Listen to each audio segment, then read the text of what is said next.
All right, I'd like to thank everybody for coming today, the administrative team, the site council. We just watched that video, and I think that video had a lot of important information in it. I'm going to briefly cover some of it. I'm going to college. That's a statement that's often heard when asking a high school senior what they're going to do after graduation. It's important for us to realize that is not a career plan. That is just an ends to a means. Some information that I wanted to cover today. The labor market is increasingly requiring higher levels of education for employment.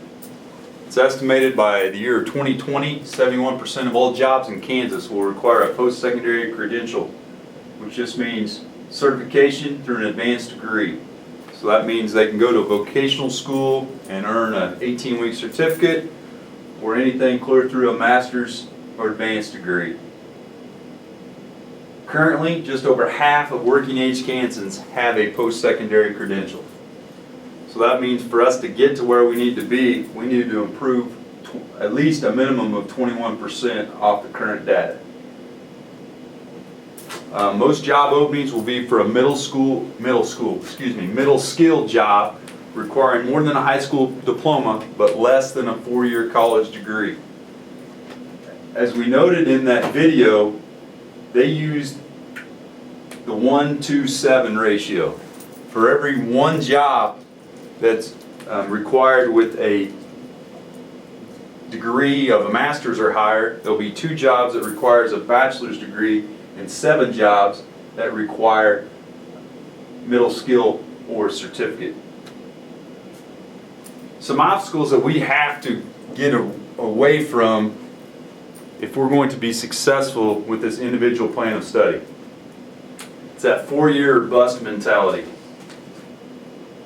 I would imagine even in our hallways right now, if we go out and ask our 15 seniors what they plan on doing, they're going to tell you, I'm going to college. How many of those students actually go to college? I think that remains to be seen. Right now, I would estimate that we probably have 11 out of our 15 that will enroll in either junior college or a 4-year college next year. The key becomes how many of those 11 actually graduate.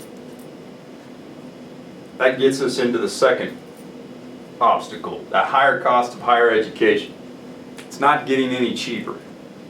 Every year, it's costing more and more, and with the jobs that are available right now, we have many people just simply having more education than it is required for the jobs they're going to go into. Third obstacle is just a lack of purpose. Too many kids today, students, through some fault of our own, just lack a purpose, what they want to do once they graduate. And that leads us to the fourth bullet, which is incomplete, partial, or poor planning. Once again, we have to take the lead to make sure that student has complete information, not partial, and there's no excuse for them not to have planned what they want to do. Through this individual plan of study, the state is recommending that starting in 8th grade, 8th grade through 12th grade, that we formulate a plan and it goes at least 1 year deeper into post-secondary. Career ready.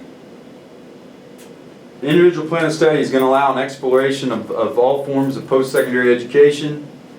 Students and families to plan a more cost-effective pathway, including dual credit courses and certification programs, which that can be some of the academies through Butler County for our students, or a lot of the dual credit courses that we currently offer. Students need to select these courses based upon their career interests. An individual plan of study is not a checklist. This is important. We cannot just give them a list for them to check off to do. We have to have meaningful conversations with students regarding their futures. And at the very least, it should include some career interests identified by interest surveys or assessments, a roadmap based upon the student's interests and talents, along with our graduation requirements here at Flint Hills, and as well as including coursework for the student's educational and career goals and developing appropriate work-based learning experiences. This is going to require us to change some of our thinking. We cannot simply go down the road we're currently on. If you like the results we're getting, then we need to keep doing what we're doing. But if we don't, we have to change. The results will not change without us changing what we're going about.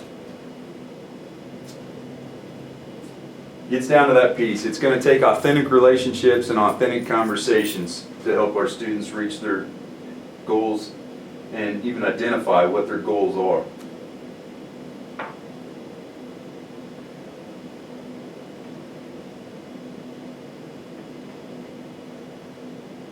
Okay.